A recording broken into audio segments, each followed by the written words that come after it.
Let's start over again.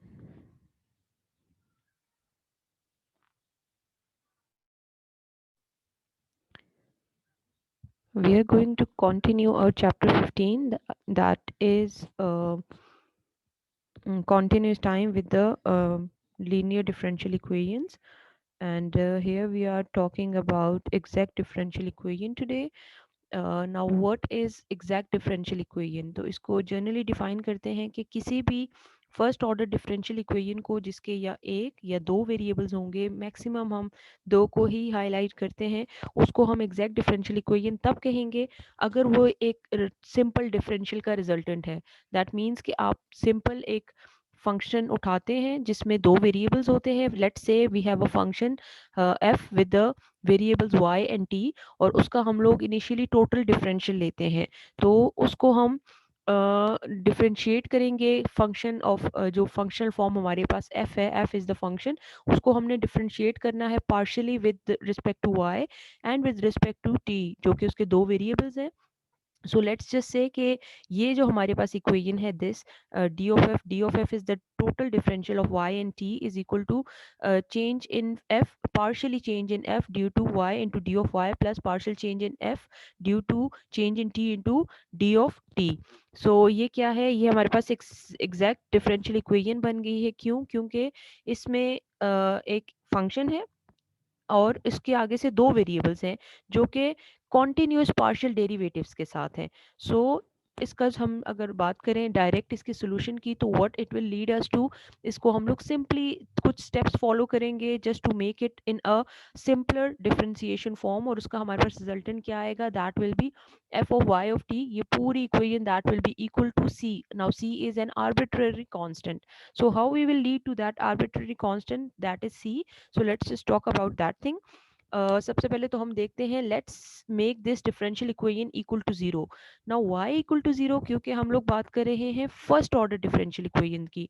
तो first order differential equation जब भी हम लेते हैं, so we just talk about the first order condition. और फर्स्ट ऑर्डर कंडीशन क्या होती है कि आपकी जितनी भी जो होल आपकी इक्वेशन है that will be equal to zero. So that makes it partial change in f due to change in y into d of y plus partial change in f due to partial change in t into d of t is equal to zero. That now becomes our exact differential equation.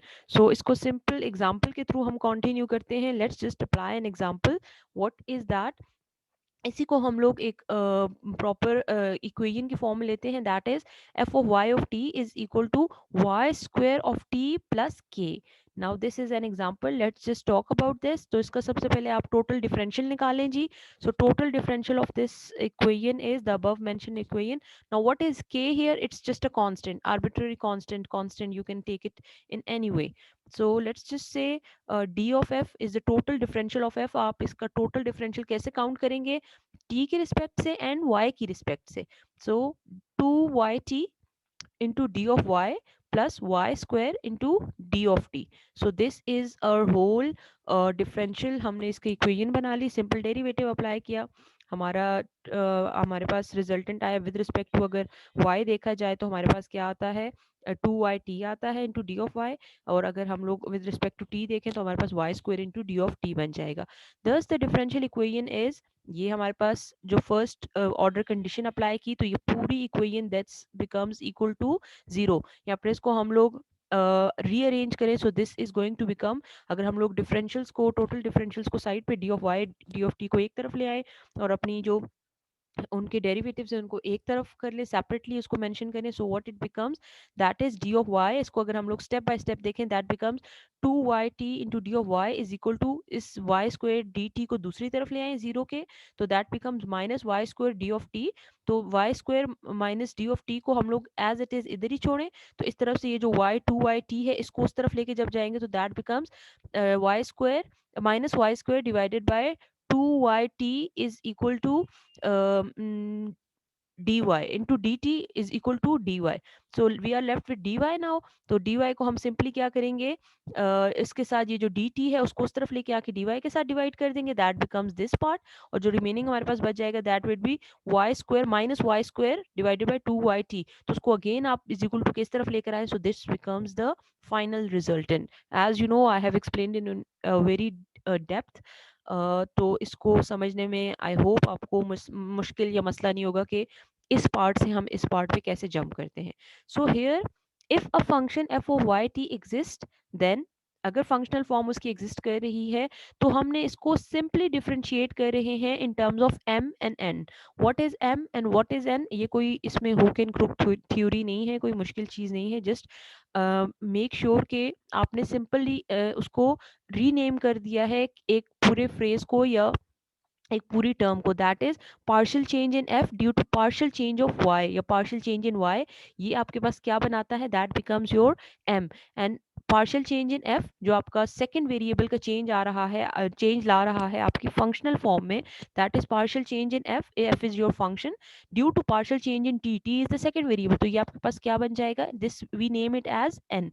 सो अगर इसको collectively हम इस equation को, the above equation, the one we did, this one, इसको अगर हम लोग renaming करें तो change in partial change in F over partial change in Y क्या हो जाएगा हमारे पास, एम हो जाएगा into D of Y plus partial change in F due to partially change in t into D of T. तो ये part हमारे पास एन हो जाएगा. So what we are left with, हमारे पास ये रिजल्टेंट आएगा m d y plus n d t that is equal to zero. We simply replaced f change in F due to change in y and change in F due to change in t. हमने उनको replace कर दिया with m n N terminologies. Now let's just apply the young theorems. अब young theorem क्या है, this shows कि आपके पास दो अगर वेरिएबल्स हैं तो आप एक अपना फंक्शन पे दोनों के साथ सेपरेटली उसका इम्पैक्ट फाइंड करते हैं या डिफरेंस फाइंड करते हैं. What kind of impact a variable makes on it's dependent variable और ऑन द फंक्शन फॉर्म जो उसकी फंक्शनल फॉर्म है. सो this is the partial derivative square of F. That means के इस एफ पे डबल आपने जो है अपनी पार्शियल जो चेंज फाइंड किया हुआ है, that is firstly with respect to t and secondly with respect to Y. तो कलेक्टिवली इसका जो हम लोग कहेंगे हमारे पास प्रोडक्ट आएगा, that will be partial square of f and which is equal to, अगर यंग थ्योरम को इन माइंड रखें तो again partial square of f into partial square of f that is being changed, or that change has been caused by the product of partial y into partial t. तो ये चाहे हम लोग इस तरह लिखें या इस तरह लिखें, this is going to be equal. और ये यंग थ्योरम एक्सप्लेन करता है. You might have done this before, नहीं है तो we are going to discuss it in the query class. So what it makes now, as we know, अगर हम इसको सेपरेट करें इस पार्ट को, तो change in this is the partial square into f divided by partial t into partial y. तो ये product form में है. अगर इसको हम सेपरेट करें, सेपरेटली लिखें, that means change in F divided by change in T into change in F divided by change due to change in Y. तो उसमें से जो change in F due to change in Y होगा, that will become change in M, या फिर M बन जाएगा. And what we are left with, that is partial m divided by partial t. We will be left with the functional difference due to f, और वो किसकी वजह, sorry, change in f due to change in t. We will be left with that. So we are going to incorporate that change in t into this. हमारे पास m already, what is m? M is the change in f due to change in your y. And what is n here? That is change in f due to change in t. So ये हमारे पास क्या आ जाएगी, this we will get this form of the young theorem. इसको अगर हम लोग simplify करें, just simply replacing your terms with m and n as we did previously, तो हमारे पास क्या बचेगा, we will get the इस फॉर्म में हमारे पास एक इक्वेशन बनेगी. इसको हम क्या कहते हैं, this is the test for an exactness of differential equation. हमें जब भी किसी भी इक्वेशन की एग्जैक्टनेस फाइंड करनी होगी, हम इस बेसिस पे करेंगे कि आपका जो चेंज इन m आ रहा है due to change in t and change in n आ रहा है due to change in y, क्या वो इक्वल है कि नहीं है. अगर वो इक्वल होगा, दैट मीन्स आपकी एग्जैक्टनेस जो है, डिफरेंशियल इक्वेशन की जो एग्जैक्टनेस है वो एग्जिस्ट करती है. अगर वो एग्जिस्ट करेगी, चले वो नहीं करती, तो how you are going to incorporate with that thing. और अगर वो करती है तो तब आप क्या करेंगे. तो इसके आगे हम लोग मेथड ऑफ सोल्यूशन में दो वेज पढ़ेंगे. पहला तो आप सबसे पहले देखें कि अगर हमारे पास m जो है वो, और change in m due to change in t and change in n due to change in y, ये एग्जैक्टनेस डिफरेंशियल इक्वेशन का जो टेस्ट है वो पास कर जाता है. तो we are going to apply simple 4 और 5 स्टेप्स जिसके थ्रू हम लोग एग्जैक्ट सोल्यूशन जो हमारे पास एग्जैक्ट डिफरेंशियल इक्वेशन का जो सोल्यूशन है वो निकालेंगे बाय सिंपल 4 स्टेप्स। और अगर वो नहीं करता तो we are going to apply a single, उस पर हम लोग अपना एक प्रोसीजर, सिंपल प्रोसीजर अप्लाई करेंगे। दैट इज कि हमारा जो वेरिएबल है उसको सिंपली आप मल्टीप्लाई करेंगे with whole of that equation, जो आपके पास बेसिक इक्वेशन होगी, जो कि नॉन एग्जैक्ट इक्वेशन होगी। तो वो उसको क्या करेगा, मल्टीप्लिकेटिव फॉर्म में जब आप रखेंगे किसी भी वेरिएबल को उसके साथ, तो पूरी टर्म को क्या करेगा, बैलेंस आउट कर देगा, और आपकी नॉन एग्जैक्ट इक्वेशन जो डिफरेंशियल इक्वेशन होगी वो चेंज हो जाएगी इनटू एग्जैक्ट डिफरेंशियल इक्वेशन। फिर अगेन आप उस पर वही 4 स्टेप 5 स्टेप्स जो है वो अप्लाई करेंगे और आपका सोल्यूशन आ जाएगा। सो let's just start with this thing. अगर हम यहाँ पे अपने प्रीवियस एग्जाम्पल को इन माइंड रखें, keeping this equation this thing in mind, ये जो हमने किया था, तो यहाँ पे हमारे पास 2yt क्या है, दैट इज m, क्योंकि वो d ऑफ y के साथ मल्टीप्लाई हो रहा है, as we mentioned over here m into d y. And what is your n over here, that is y square. So let's just rewrite over here. इस equation से हमने निकाला, I have already mention here. So here m is your 2yt and n is your y square. This test yields change in m due to change in, that is partial change in m due to partial change in t is 2y. t की वजह से with respect to t आ रहा है, तो t will be not written over here. And what about the this one, that is change in n over change in y, तो that means आप इस पे भी simply derivative apply करें तो that becomes 2y. This means कि इनका जो आंसर आ रहा है, whether it's 2m change in m, partial change in m due to partial change in t, और partial change in n due to partial change in y, एक variable की वजह से दूसरे वेरिएबल की डिफरेंशियल पे जो चेंज आना, और दूसरे वेरिएबल का जो फर्स्ट डिफरेंशियल पे जो चेंज आ रहा है वो अगर इक्वल हो, that means exactness is duly verified, आपने उसको दोनों साइड से वेरीफाई कर दिया। अब हम नेक्स्ट स्टेप की तरफ आते हैं। हमारा जो इसका रिजल्टेंट निकलेगा वो क्या होगा, दैट मीन्स कि आपका जो टोटल डिफरेंशियल है, total differential of your function F, वो क्या हो जाएगा, that is of y and t, that is equal to 0 now, क्योंकि ये कैंसिल आउट हो गया, ये और ये इक्वल है, दैट मीन्स आपका जो इसमें जो चेंज है दैट इज 0। सो और हम कहेंगे कि जो डिफरेंस है दैट इज 0। सो इसको हम जर्नली किस तरह डिफाइन करेंगे, we are going to define it then in the terms of C. C is a constant term, कोई भी एक कांस्टेंट टर्म होगी जो आपकी exactness of exact differential equation को एक जर्नल फॉर्म देगी, उसके सोल्यूशन को एक जर्नल फॉर्म देगी। तो you are always going to get this as your result, that is in the form of C, the result will be in the form of C. So let's just talk about the method of solution. As we already discussed above, हम लोगों ने किस तरह इसको solve किया और किस तरह इसको हम लोग एक example के through आगे लेकर आए, what is M, what is N, now you know all of these things. हमें जब आगे हम terminology, we are going to say what is M, we are going to replace it with N, then you need to know and you have to keep the things in mind कि आपको पता है M is change in partial change in F due to partial change in Y, and what is n, that is partial change in n due to partial change in f, that is your function, due to partial change in t. So let's just talk about the method जिससे हम अपनी exact differential equation को solve करते हैं। तो इसको हम देख लेते हैं सिंपलर फॉर्म में। पहला step, what is going to be the first step, that is make sure that the differential equation exact using exactness test. जो आपने ऊपर टेस्ट लगाया, आपने इस टेस्ट के थ्रू क्या चीज मेंशन करनी है, आपने सबसे पहले अपनी एग्जैक्टनेस, किसी भी आपको कोई इक्वेशन गिवन है, आपने उसकी एग्जैक्टनेस मेजर करनी है, whether your change in m divided by change in t is equal to change in your n divided by change in y। तो वो चीज आपने मेजर करनी है, अगर वो सेम है that means you can move forward towards the next steps. अगर वो नहीं है तो what you are going to do, let's just talk about that thing. as m is your change in f due to change in y, so the function f function must contain the integral of m with respect to y।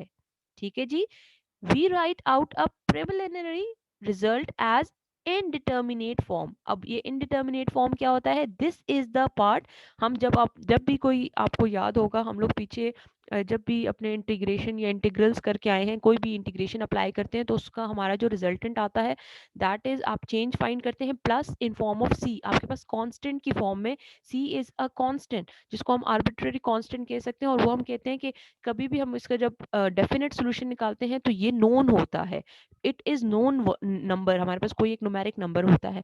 But when we talk about the exact differential equation, यहाँ पे हम लोग उस सी को replace करते हैं with an unknown value, जो unknown term होती है हमारे पास, जिसको हम कहते हैं this is psi, FPSI, we pronounce this symbol as psi. So psi of t means कि आप एक वेरिएबल का चेंज इंटीग्रेशन ले रहे हैं with respect to the unknown of the other variable. आप जो दूसरा वेरिएबल आप अप्लाई कर रहे हैं वो with respect to second variable होगा। ठीक है जी। तो ये दो केसेस इसके जनरेट हो सकते हैं। अगर आप इंटीग्रेशन ले रहे हैं, अगर आप इसका मेथड सॉल्व कर रहे हैं, तो दैट मीन्स कि आप अगर अप्लाई करते हैं m into D of Y plus, अगर आप इसके साथ कांस्टेंट लेना चाहते हैं तो constant will be an unknown term जिसको हम साई की टर्म में या इनडिटर्मिनेट फॉर्म में उसको सॉल्व करेंगे या मेंशन करेंगे, और वो होगा इन टर्म्स ऑफ टी। लेकिन अगर आप ये लेना चाहते हैं इन टर्म्स ऑफ वाई, तो दैट मीन्स आपकी इक्वेशन किस तरह होगी, that will be N into D of T plus psi with respect to Y. तो ये आप इसको ऑपोजिट कर देंगे इस केस को। तो अगेन आपका एंड जो इसमें जो एंड सोल्यूशन होता है that is to find this unknown या इनडिटर्मिनेट फॉर्म जो आपके पास जो ये आ रहा है, you need to find this thing here. So here m is a partial derivative. जी ये m क्या है, it's a partial derivative to be integrated. इसको हमने सिंपली इंटीग्रेट करना है with respect to y। And t क्या है, it's a constant in integration process, तो इसको हम कांस्टेंट कंसिडर कर रहे हैं। एज आई हैव मेंशनड, आप इस प्रोसेस को रिवर्स भी कर सकते हैं। आप अपने एन को जो है यहाँ पे एम को रिप्लेस करके एन ले सकते हैं, that is your change in F due to change in T. तो आप उसको पार्शियल डेरिवेटिव रख सकते हैं जिसको हम इंटीग्रेट करेंगे विद रिस्पेक्ट टू टी। और अगर आप टी जो अपना वाई होगा फिर वो आपका क्या हो जाएगा, कांस्टेंट हो जाएगा उस पूरे इंटीग्रेशन प्रोसेस में। So the Sai term is just like the additive term containing variable T, only it would be dropped out. Simply इसको हम जैसे कांस्टेंट को ड्रॉप आउट करते हैं, ये सॉल्व आउट सॉर्ट आउट कर देते हैं at the end of the solution, इसको भी हम उसी तरह सॉर्ट आउट करेंगे। लेकिन इसको हम इस तरह साई की फॉर्म में इसलिए ले रहे हैं क्योंकि कांस्टेंट को कभी भी हम with respect to any variable नहीं लेते। तो जब भी आप किसी भी कांस्टेंट को with respect to any variable लेंगे तो that will become psi, whether it's in terms of T और in terms of Y, but you are going to integrate keep it constant in the integration process.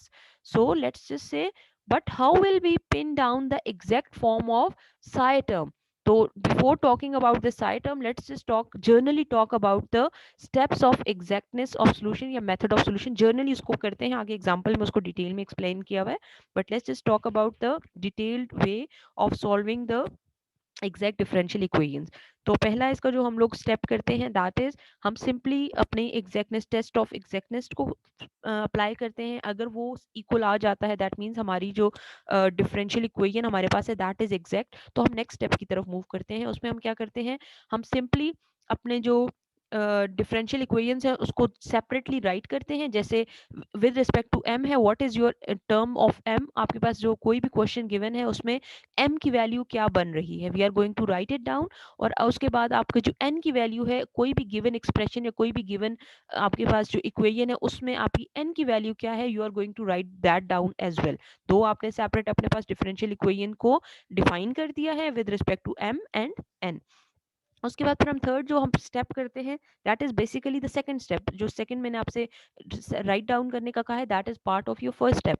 सो हम second step में क्या करते हैं, simply integrate करते हैं अपनी equation को, जो भी हमारी गिवन इक्वेशन होती है उसको इंटीग्रेट करेंगे ओवर वेरिएबल। अगर आप y की रिस्पेक्ट से कर रहे हैं तो दैट मीन्स कि आपका जो t है दैट विल बी, अगर आप y की रिस्पेक्ट से अपने इक्वेशन को कर रहे हैं इंटीग्रेट, तो इसका मतलब आपका जो t है that will be considered as constant. और उसको आप कांस्टेंट c की टर्म में नहीं सॉल्व करेंगे, you are going to consider as an unknown function of t।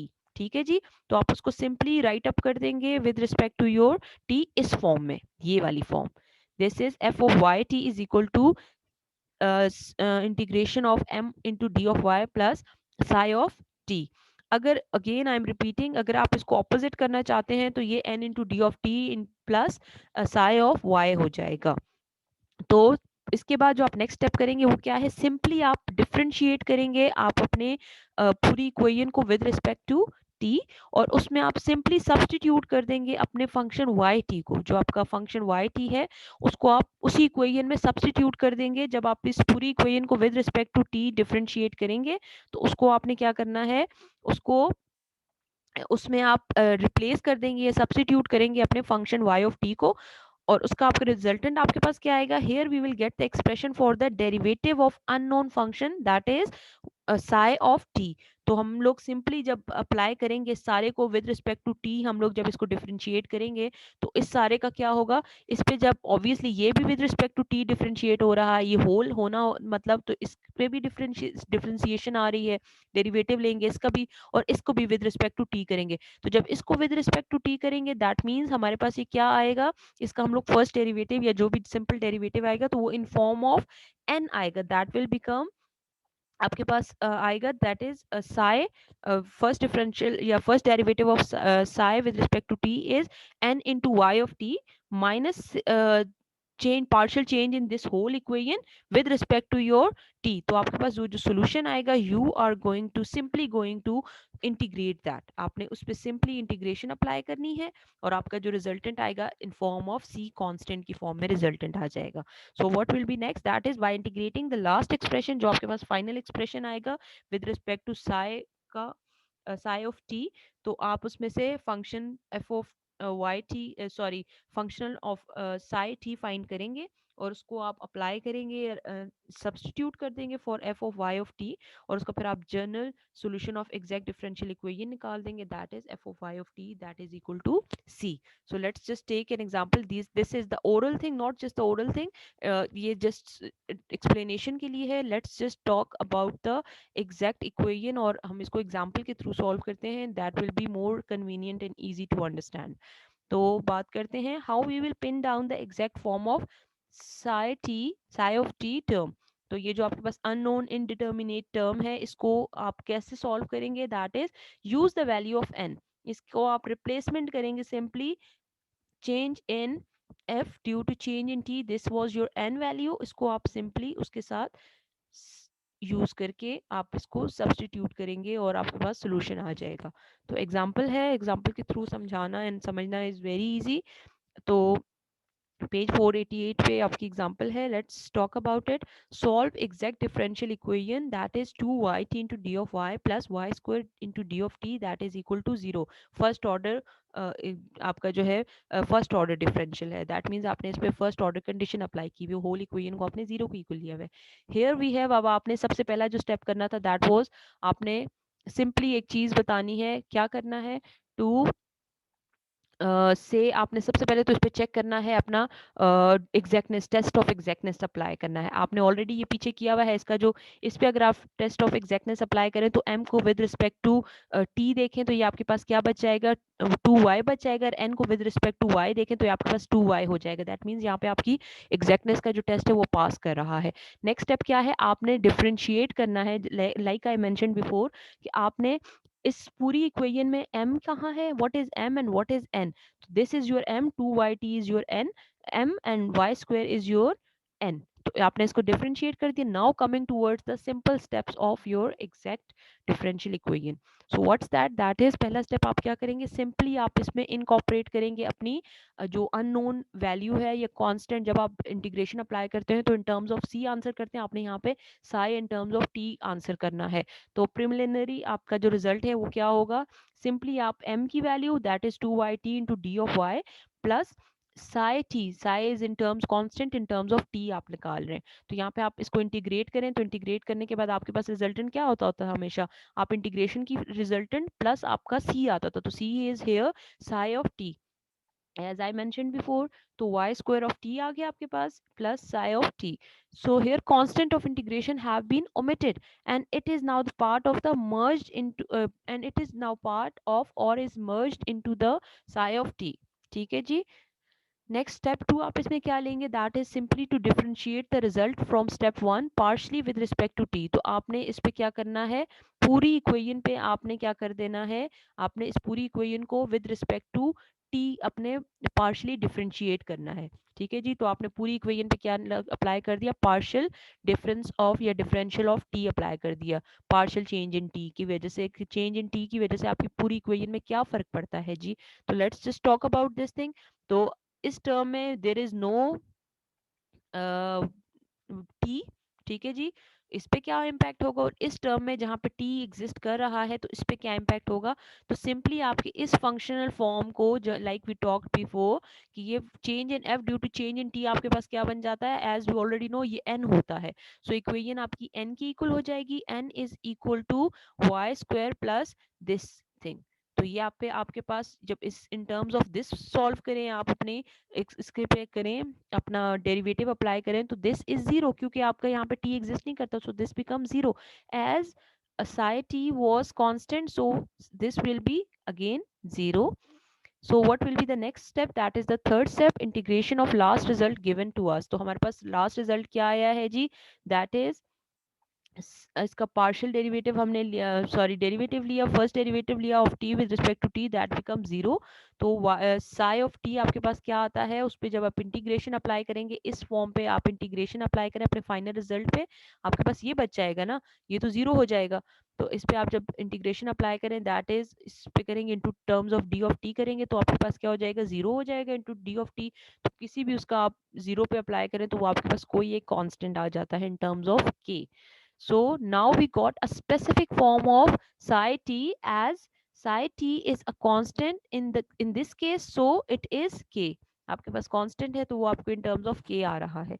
Now simply step 4 apply करें, that is to combine results from step 1 and step 3। We get what we get, यहाँ पे आपके पास क्या आएगा जी, इन टर्म्स ऑफ आप y ऑफ t के टर्म में आपके पास f ऑफ y ऑफ t की टर्म में आपके पास आंसर आएगा, that is y square into T plus K. ये जो आपकी इनिशियल इक्वेशन थी, this one Y square T plus आपके पास, इसको आपने चूंकि रिप्लेस किया, आपने इसको सॉल्व किया, तो आपके पास एंड में इसका आंसर क्या निकला, दैट वाज के।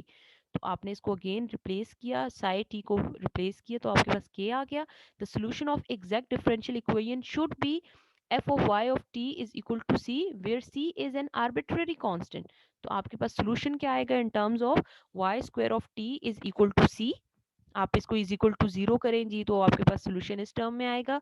और अगर इसको मजीद सिंप्लीफाई करते हैं, y की टर्म में आंसर निकालते हैं y इंटू टी की टर्म में, तो y ऑफ t आपके पास क्या हो जाएगा, c के साथ आप t मल्टीप्लाई करें, t को इस तरफ ले आए जी, और ये जो y की स्क्वायर की पावर है ये अब क्या हो जाएगी, -1/2 हो जाएगी। So this is very simple, very easy steps, आप इसको देखें, you are going to solve it in a very easy manner. तो एग्जाम्पल 2 भी ऑलमोस्ट सेम है, so it's just do it yourself thing. आप इसको 489 पेज पे है, please must do it. Now let's just talk about the integrating factor. I'm going to talk about the integrating factor in the next video. तो इसको please आप make sure करें कि आपको समझ आए एग्जैक्ट डिफरेंशियल इक्वेशन क्या होती है।